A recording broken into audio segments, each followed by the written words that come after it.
हे hello everyone. चलिए रुद्र और किट्टू की स्टोरी को आगे बढ़ाते हैं। Episode number 106। सीमा अब भी रो रही थी। दादी ने आज सीमा को आईना जो दिखा दिया था। सुधीर बोला, सीमा चुपचाप गाड़ी में बैठो वरना सच कह रहा हूँ मेरा गुस्सा मेरे कंट्रोल से बाहर चला जाएगा। सीमा ना चाहते हुए भी गाड़ी में बैठ गई। अगले ही पल गाड़ी हवा से बातें करने लगी।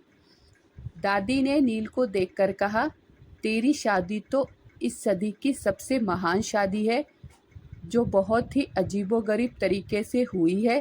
तेरी शादी तो गिनीज बुक में रिकॉर्ड होगी। शुभ मुस्कुराकर कहा, हाँ हाँ दादी, बिल्कुल सही कहा आपने। थोड़ा हंसी मजाक करने के बाद सब लोग प्रताप हाउस के लिए निकल गए। अवनी और नील गेट पर खड़े थे और दादी उनकी आरती उतार रही थी। दादी ने एक रोली का थाल अवनी की तरफ बढ़ाते हुए कहा, अवनी अपने दोनों हाथ इस थाल में डुबाकर दीवार पर छाप दे। दादी ने पूरे रीति रिवाज के साथ अवनी को घर के अंदर लेकर आई। किट्टू अवनी के सारे रिचुअल देख रही थी।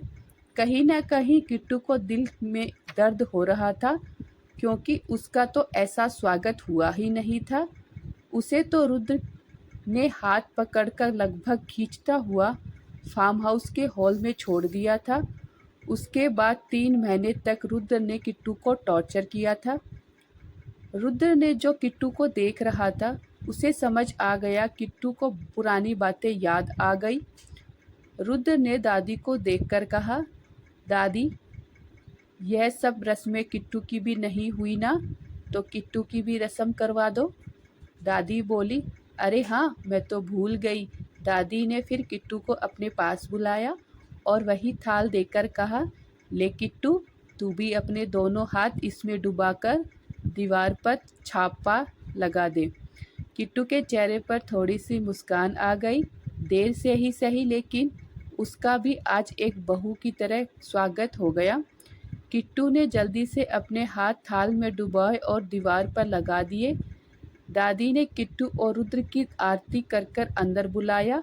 थोड़ी देर बाद गेम स्टार्ट हो गया जिसमें हम कंगना भी कहते हैं। अवनी और नील आमने सामने बैठे थे। घर के सारे फैमिली मेंबर अवनी की तरफ बैठे थे और नील अकेला बैठा था। नील ने सबको देखकर कहा, शर्म नहीं आ रही? शर्म बेशर्मो, आते ही के साथ पार्टी बदल ली। एक तो मेरी साइड आ जाओ। रुद्र नील के पास बैठता हुआ बोला, चल मैं तेरे साथ हूँ, टेंशन मत ले, हम दोनों भाई ही इन सब पर भारी हैं। नील ने मुस्कुराकर कहा, रुद्र तू मेरा भाई है। थोड़ी देर बाद शुभ भी उसके पास आकर बैठ गया और बोला, अब मैं अवनी की साइड तो नहीं हो सकता क्योंकि इससे तो मेरा 36 का आंकड़ा है, तो मैं भी आपके पास ही बैठूंगा। निहाल भी नील के पास बैठता हुआ बोला, यार तुम तीनों एक साथ रहो और मेरा मन तुम तीनों के साथ ही लगता है, तो मैं भी यहीं बैठूंगा। थोड़ी देर गेम स्टार्ट हो गया। नील और अवनी दोनों ही दूध की थाल में हाथ डालकर रिंग ढूंढ रहे थे। जब नील जीतता चारों लड़के चिल्लाते, जब अवनी जीतती तो सारे घर की औरतें चिल्लाती। 3 बार अवनी जीती, 4 बार नील, और फाइनली गेम खत्म हो गया। दादी ने कहा, रुद्र अब तू भी किट्टू के साथ खेल ले। अब किट्टू और रुद्र खेलने लगे। रुद्र ने 7 बार किट्टू को ही जितवा दिया। किट्टू जितनी बार जीतती उतना ही खुश होती और किट्टू को खुश देखकर रुद्र खुश होता। रुद्र को खुद नहीं पता था वह किट्टू को किस हद तक प्यार करने लगा है। इतना कि किट्टू की आंखों में अगर हल्की सी भी नमी आती है तो रुद्र का दिल धड़कना बंद कर देता है। दादी ने जब देखा कि किट्टू जीत गई, रुद्र के सर पर हाथ रखकर बोली, कब इतना समझदार हो गया, मुझे पता ही नहीं चला। रुद्र ने कुछ नहीं कहा, बस एक मीठी सी मुस्कान दादी को पास कर दी। नील ने रुद्र की बाजू पकड़ी और साइड ले जाते हुए कहा, क्या बात है, तू एक बार भी नहीं जीता? रुद्र बोला, नील तू तो जानता है ना, मेरे खोखले अभिमान की वजह से किट्टू की कोई भी रस्म नहीं हुई थी। अगर मेरे हारने से वह खुश होती है तो मैं सारी ज़िंदगी हारने के लिए तैयार हूँ। बस मेरा लिटिल खरगोश हमेशा खुश रहे। मेरे लिटिल खरगोश ने बहुत कुछ सहा है, बिना आह निकाले सहा है। तभी दादी ने रुद्र को देखकर कहा, तू अभी अवनी को नील को देखकर कहा, तू अभी अवनी अपने कमरे में लेकर नहीं जा सकता, इसीलिए तू निहाल के कमरे में निहाल के पास जाकर रेस्ट कर ले। निहाल को गुस्सा आ गया और वह बोला, मैं तो खुद नव्या के रूम में जा रहा हूँ। दादी थोड़ी चिढ़कर बोली, जिसे जहाँ मरना है मरो, लेकिन नील तू अभी अवनी के कमरे में नहीं जा सकता, समझा। नील ने दोनों हाथ हवा में फैला दिए जैसे कह रहा हो, ये क्या बात हुई। नील की शादी में सब ने बहुत मेहनत की थी, इसीलिए सब अपने अपने कमरे का रुख ले लिया था। निहाल जब नव्या के कमरे में गया तो नव्या बेसुध होकर सो रही थी। निहाल को नव्या पर गुस्सा बहुत आ रहा था, लेकिन समझ सकता था कि नव्या पूरी रात सोई नहीं है, थक गई होगी। निहाल वॉशरूम में फ्रेश होकर चला गया। थोड़ी देर बाद निहाल कमरे में आया और नव्या को पीछे से गले लगाते हुए सो गया। करीब 6 घंटे रेस्ट करने के बाद दादी ने सबको लंच के लिए बुलाया। सारे धीरे धीरे डाइनिंग टेबल पर आ गए। नील वाइट कुर्ते पजामे में डाइनिंग टेबल पर बैठा हुआ ब्रेड के स्लाइस खा रहा था। तभी उसकी नज़र अवनी पर पड़ी। अवनी ने रेड कलर की बनारसी साड़ी पहनी हुई थी, उस पर ग्रीन कलर की ज्वेलरी पहनी हुई थी। अवनी इस वक्त बहुत सुंदर लग रही थी। नील ने कभी भी अवनी को साड़ी में नहीं देखा था। अवनी सच में बहुत खूबसूरत लग रही थी। नील की नज़र अवनी पर टिक गई। नील के हाथ में ब्रेड का स्लाइस गिर गया। अवनी ने हल्की सी नज़र उठाकर डाइनिंग टेबल की तरफ देखा तो उसकी नज़र नील से टकरा गई। अवनी का चेहरा शर्म से लाल हो गया। निहाल ने नील के कंधे पर हाथ मारकर कहा, भाई तेरा ही माल है, इतना क्या घूर रहा है। निहाल की बात सुनकर नील अपने होश में आया और लंच करने लगा। सब चुपचाप लंच कर रहे थे, लेकिन शुभ को चुपचाप बैठना तो आता ही नहीं था। शुभ ने टेबल बजाई और गाना गाया, लाल दुपट्टा उड़ गया रे तेरी, हवा के झोंके से मुझको पिया ने देख लिया, हाय रे धोखे से। सबने पहले शुभ को देखा और फिर अवनी की तरफ। अवनी को गुस्सा तो बहुत आ रहा था, लेकिन आज उसका ससुराल में पहला दिन था, इसीलिए वह कुछ कर नहीं सकती थी। दिशा को हंसी आ गई और उसने भी गाना गाया, इश्क का रंग सफ़ेद पिया, ना झलके ना कपट ना भेद पिया। सब ने फिर पहले दिशा को देखा और फिर नील को। नील ने हंसते हुए कहा, बड़ा मज़ा आ रहा है बच्चा, मेरा टाइम भी आएगा, तब देखता हूँ तुम हंसों के जोड़े को कितने गाने बाहर आते हैं, फिर बनाऊंगा तुम दोनों को सोनी महिवाल। नील की बात सुनकर दिशा शर्मा गई और चुपचाप अपना नाश्ता करने लगी। शुभ भी इधर उधर देखने लगा। नील हंसते हुए फिर कहा, चंद्रकला, शादी के बाद यह सब कुछ भी सहना पड़ता है क्या। दादाजी ने चंद्रकला की तरफ देखकर और शरारत भरे अंदाज में कहा, अभी तो शुरुआत है नील बेटा, आगे आगे देखो होता है क्या। इश्क शुरू शुरू में दर्द देता है। रुद्र और नील एक साथ बोले और उसके बाद दादाजी ने एक गहरी सांस लेकर कहा, बाद में बहुत दर्द देता है, और सब हंसने लगे। सब ने लंच कर लिया। रुद्र डाइनिंग टेबल से उठता हुआ बोला, दादी मैं कहीं जा रहा हूँ, आने में रात हो जाएगी। दादी बोली, अब मुझे बताकर मत जाया कर, तेरा लिटिल खरगोश बैठा है ना, इसे ही बता दिया कर। रुद्र पंजों के बल किट्टू के पास बैठकर बोला, किट्टू कहीं जा रहा हूँ, रात तक आ जाऊँगा, मेरा वेट मत करना, डिनर करके सो जाना। किट्टू ने नम आंखों से रुद्र को देखा तो रुद्र बोला, ठीक है, थोड़ा जल्दी आने की कोशिश करूँगा।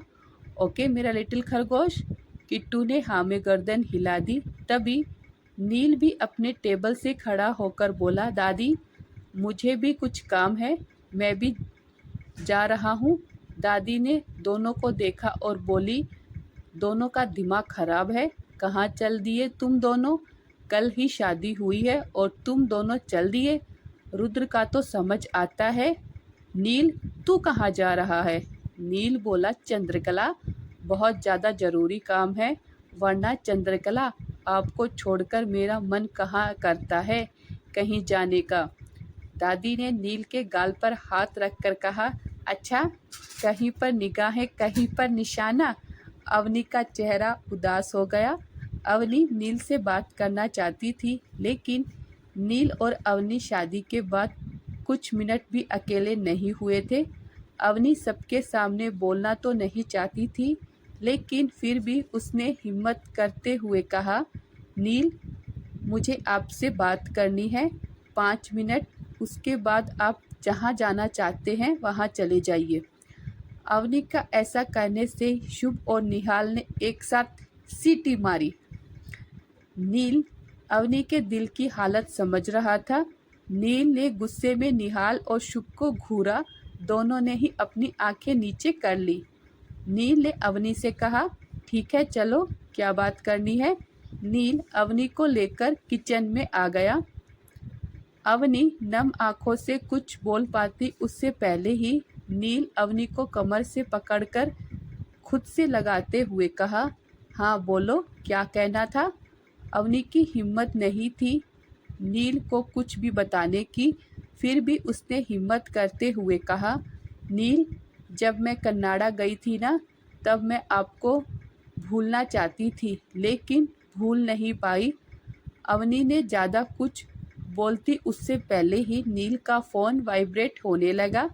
नील ने कुर्ते की जेब से फ़ोन निकाला और देखा वह जय का फ़ोन था। नील ने फ़ोन कट कर दिया। नील बोला, अवनी तुम्हारी बात आकर सुन लूँगा, अभी बहुत ज़रूरी काम है, काम से जा रहा हूँ।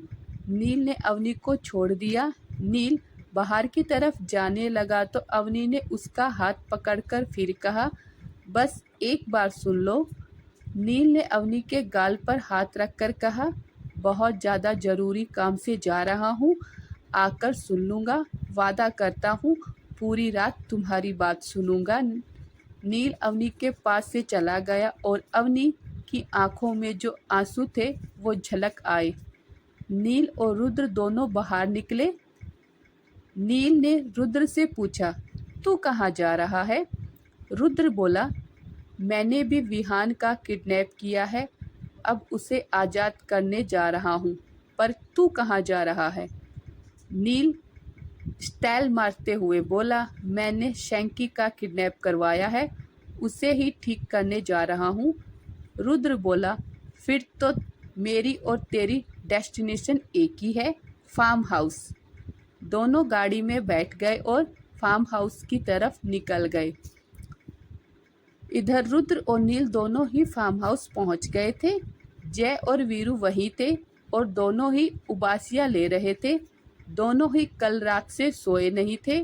नील ने जय के कंधे पर हाथ मारकर कहा, बस 2 घंटे का काम है, फिर तुम दोनों फ्री कर देंगे, जाकर सो जाना। जय ने कुछ नहीं कहा, बस नील को देखकर मुस्कुरा दिया। नील ने फिर पूछा, अच्छा कल शादी में जिया क्यों नहीं आई? जय बोला, वो किसी काम से शहर से बाहर गई हुई है। नील ने मुस्कुराते हुए कहा, सब कुछ बताती है तुझे, सब पता होता है, कहाँ गई है कहाँ नहीं। इतना कहकर नील अंदर चला गया और जय शर्मा कर अपने बालों में हाथ मारने लगा। नील और रुद्र जैसे ही अंदर आए, सामने विहान चेयर से बंधा हुआ था, उसके मुंह पर टेप लगी हुई थी। रुद्र के इशारा किया और वीरू ने उसके मुंह से टेप हटा दी। टेप हटाते ही विहान ने चिल्लाकर कहा, साले तू जानता नहीं मैं कौन हूँ? विहान राठौड़ हूँ, अगर मेरे बाप को पता चल गया तूने मुझे किडनैप किया तो प्रताप खानदान को आग के हवाले कर देंगे। नील गुस्सा आ गया और उसने एक पंच बनाकर विहान के मुंह पर मार दिया। अगले ही पल विहान के होठों से खून आने लगा। रुद्र गुस्से में विहान के करीब गया और दांत भींचता हुआ बोला, साला तो तू मेरा लगता है, लेकिन मैं यहाँ रिश्तेदारी निभाने नहीं आया, बल्कि तेरे बाप को उसकी औकात दिखाने आया हूँ। बहुत शौक है ना तेरे बाप को किसी बच्ची को जलाता हुआ देखना। आज मैं उसके बड़े बच्चे को जलाऊंगा और तेरा बाप तुझे जलता हुआ देखेगा। रुद्र ने जय को इशारा किया और जय भी एक जली हुई लकड़ी लेकर आया। विहान ने जली हुई लकड़ी देखी तो थोड़ा डर गया और घबराते हुए बोला, मुझे छूने की भी हिम्मत मत करना, वरना तुम जानते नहीं मेरा बाप तुम लोगों के साथ क्या करेगा। रुद्र बोला, हाँ देखता हूँ तेरा बाप क्या करता है। हमेशा पीठ पीछे वार ही तो करता है। तेरा बाप अगर सामने से लड़े तो हमारे घर का कुत्ता भी उसे हरा दे, लेकिन तेरा बाप तो छल कपट धोखाधड़ी यही सब करता है। धोखे से ही वह राठौड़ खानदान की प्रॉपर्टी पर कब्जा करके बैठा है, पर अब ज़्यादा दिन उस गद्दी पर नहीं बैठेगा। बहुत जल्द मैं उसकी औकात याद दिला दूंगा। रुद्र ने जलती हुई लकड़ी जय के हाथ से ली और जय को इशारा किया। जय ने फ़ोन निकाला और वीडियो बनाने लगा। रुद्र ने सबसे पहले लकड़ी विहान के पैर पर लगाई। विहान की चीख निकल गई, लेकिन रुद्र को जैसे सुकून मिल रहा था। रुद्र ने करीब 30 मिनट बाद वही जली हुई लकड़ी विहान के दूसरे पैर पर लगाई। इस वक्त विहान बहुत बुरी हालत में था, लेकिन रुद्र को कोई फर्क नहीं पड़ रहा था। रुद्र की आंखों के सामने किट्टू का मासूम सा चेहरा घूम रहा था, जिसने छोटी सी उम्र में राठौड़ के इतने जुर्म सहे थे। बेचारी के आसपास कोई नहीं था जिसके सामने वह अपना दुखड़ा रोले। किट्टू की आवाज़ चली गई। रुद्र ने भी उसे बहुत टॉर्चर किया, फिर भी वह आंखों में आंसू लिए सब कुछ चुपचाप सहती रही। रुद्र ने लकड़ी हटाकर विहान की कमर पर रख दिया और वहां मसलने लगा। विहान अब इतनी बुरी तरीके से तड़प रहा था, विहान अब सह नहीं पाया और बेहोश हो गया। रुद्र ने लकड़ी साइड में फेंक दी और जय को देखकर बोला, यह वीडियो राठौड़ तक पहुंचा देना चाहिए। नील ने वीरू को इशारा किया करते हुए कहा, मुझे भी किसी को टॉर्चर करना है, उठाओ उसे, जितनी जल्दी हो सके इसके घर फेंक कर आओ। वीरू ने अपने कुछ साथियों के साथ विहान को उठाया और गाड़ी की डिक्की में डाल दिया। विहान अभी बेहोश था। रुद्र ने वीरू को देखकर कहा, अब इसे राठौड़ हाउस छोड़ आओ, सोमनाथ को भी पता चले कि जब जलते हैं तो कितना दर्द होता है। रुद्र ने नील को देखकर कहा, शैंकी का जो करना है कर ले, मैं चलता हूँ, मुझे एक इम्पोर्टेंट मीटिंग भी अटेंड करनी है। रुद्र वहाँ से चला गया। नील ने जय को देखकर कहा, ले आ भाई, उसे भी ले आ, घर जाकर सुहागरात भी मनानी है, रात होने वाली है, भाई घर भी जाना है, लेकर आ उसे। जय शैंकी को ले आया। शैंकी को जय से बहुत मारा था। शैंकी की आंखें सूजी हुई थी, चेहरे पर से जगह जगह खून निकल रहा था, हाथ पैर भी सूजे हुए थे। शैंकी को देखकर लग रहा था कि जय ने उसे तसल्ली से पीटा है। नील ने शैंकी को देखकर कहा, हाँ भाई, क्या बात है, क्या प्रॉब्लम है तुझे मुझसे और मेरी बीवी से, जो तू मेरी बीवी की वीडियो लेकर उसे ब्लैकमेल कर रहा है। शैंकी एक प्लेबॉय था, इन चीज़ों से डरता था। शैंकी के माँ बाप ने शैंकी को कभी हाथ लगाकर भी नहीं देखा था। इतना पीटने के बाद तो शैंकी डर के मारे कांप रहा था। शैंकी को कभी नहीं लगा कि नील उसका किडनैप करके उसके साथ ऐसा करेगा। वह तो उस वीडियो पर ही शेर बन रहा था। शैंकी ने हाथ जोड़ते हुए कहा, मुझे कोई प्रॉब्लम नहीं, प्लीज़ मुझे जाने दो, मैं कसम खाता हूँ अवनी की ज़िंदगी में बहुत दूर चला जाऊँगा। नील हंसते हुए बोला, वह तो तुझे जाना ही पड़ेगा, मैंने तुझे ऑप्शन नहीं दिया। तुझे तो पहले ही चला जाना चाहिए था। तुझे अवनी ने मेरे बारे में बताया नहीं क्या?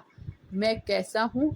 क्या खैर, थोड़ी गलती अवनी की भी है। काश वो मुझे बता देती तो क्या पता तू इन सब कुछ ना करता। शैंकी को याद आया कि जब उसने रेस्टोरेंट में अवनी का हाथ पकड़ा था तो अवनी ने उसे गुस्से में कहा था कि नील को पता चल गया तो तुझे जान से मार देगा। शैंकी को लगा कि अवनी यह सब गुस्से में बोल रही है, लेकिन यह बात सच थी। नील शैंकी को सच में जान से मार देता। नील बोला, सोच क्या रहा है भाई? तुझे बात कर रहा हूँ। तू वह वीडियो मुझे देगा या मैं तुझे परमात्मा से दर्शन करवा दूँ?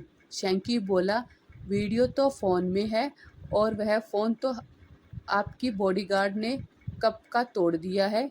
नील ने कहा, शैंकी अगर वह वीडियो गलती से भी सोशल मीडिया पर लीक हो गया तो आज तो मैं तुझे छोड़ रहा हूँ, उसके बाद नहीं छोड़ूंगा। तुझे छोड़ रहा हूँ क्योंकि तू अपने माँ बाप की इकलौती औलाद है। समझ ले, तुझ पर एहसान कर रहा हूँ। अगर उस वीडियो की वजह से मेरी अवनी दोबारा परेशान हुई तो मैं तेरा क्या करूँगा मुझे खुद नहीं पता। शैंकी हाथ जोड़ता हुआ बोला, मैं सच कहता हूँ, मैं अवनी की ज़िंदगी से दूर चला जाऊँगा। और एक ही वीडियो थी जो मेरे फ़ोन में थी।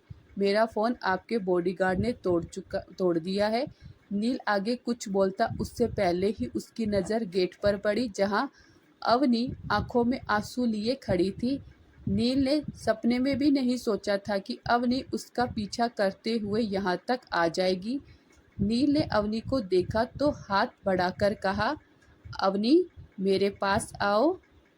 Thank you guys, thank you for watching guys. ये कॉमेडी फैमिली ड्रामा स्टोरी है, तो प्लीज़ पढ़ते रहिए माई हार्टलेस डेविल। और प्लीज़ गाइस चैनल को सब्सक्राइब कीजिए, स्टोरी पे कमेंट और लोगों के साथ स्टोरी शेयर कीजिए। Thank you so much.